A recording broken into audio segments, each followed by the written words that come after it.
प्राचीन काल के रहस्यों की गहराइयों में आपका स्वागत है। ये है काला रहस्य। क्या आप जानते हैं, महाभारत में एक ऐसा योद्धा था जो 3 बाणों से पूरा युद्ध समाप्त कर सकता था। वह ना अर्जुन था, ना पितामह भीष्म और ना ही अंगराज कर्ण। यह कहानी मध्यकालीन महाभारत के युग से शुरू होती है, जहां एक योद्धा ने अपने वचन के लिए अपना शीश दान किया और आगे चलकर श्याम बाबा कहलाए। यह वीर बालक बर्बरीक था, भीम के पुत्र घटोत्कच और मोरवी का सुपुत्र। बचपन से ही बर्बरीक अद्भुत योद्धा था।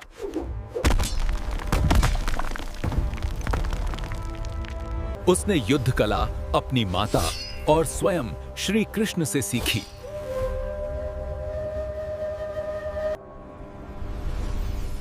कठोर तपस्या के बाद देवी नवदुर्गा उससे प्रसन्न हुई।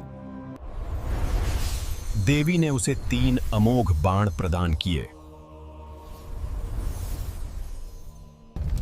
अग्निदेव ने उसे एक शक्तिशाली धनुष भी दिया। जब उसे युद्ध का समाचार मिला, उसके भीतर भी युद्ध में जाने की इच्छा जागी। अपनी माता से आशीर्वाद लेते समय उसने वचन दिया कि वह हारे हुए पक्ष का साथ देगा। वचन निभाने के लिए वह 3 बाण और धनुष लेकर रणभूमि की ओर चला। रास्ते में श्री कृष्ण ब्राह्मण वेश में उसे रोकते हैं।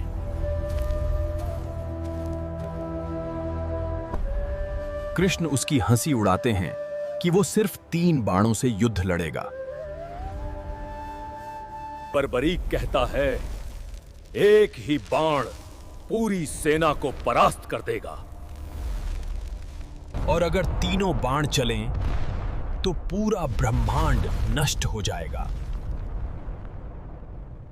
कृष्ण उसे चुनौती देते हैं, इस पीपल के सभी पत्तों को वेद कर दिखाओ।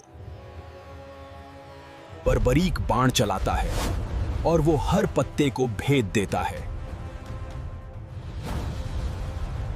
एक पत्ता कृष्ण के पैर के नीचे था। बाण उसी के चारों ओर घूमने लगा। बर्बरीक कहता है, पैर हटा लीजिए वरना बाण वेद देगा। कृष्ण उससे दान मांगते हैं और वो तुरंत तैयार हो जाता है।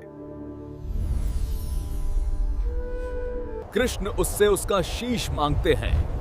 बर्बरीक अचंभित रह जाता है। वो कहता है, कोई साधारण ब्राह्मण ऐसा दान नहीं मांग सकता। कृष्ण अपना वास्तविक रूप दिखाते हैं।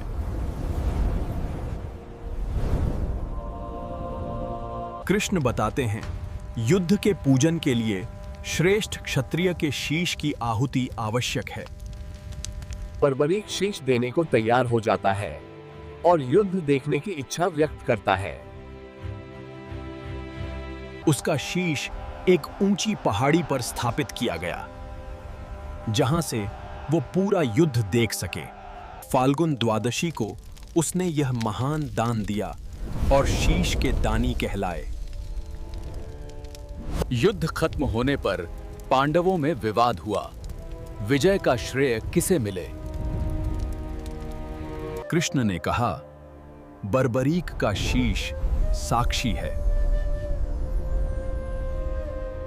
बर्बरीक ने कहा, विजय का श्रेय केवल श्री कृष्ण को है। मैंने रणभूमि में सिर्फ कृष्ण का सुदर्शन चक्र घूमता देखा। महाकाली कृष्ण के आदेश पर शत्रु सेना का रक्त पी रही थीं। कृष्ण ने कहा, कलयुग में तुम श्याम नाम से पूजे जाओगे। आज उन्हें खाटू श्याम बाबा के नाम से जाना जाता है और उनकी महिमा अपरंपार है।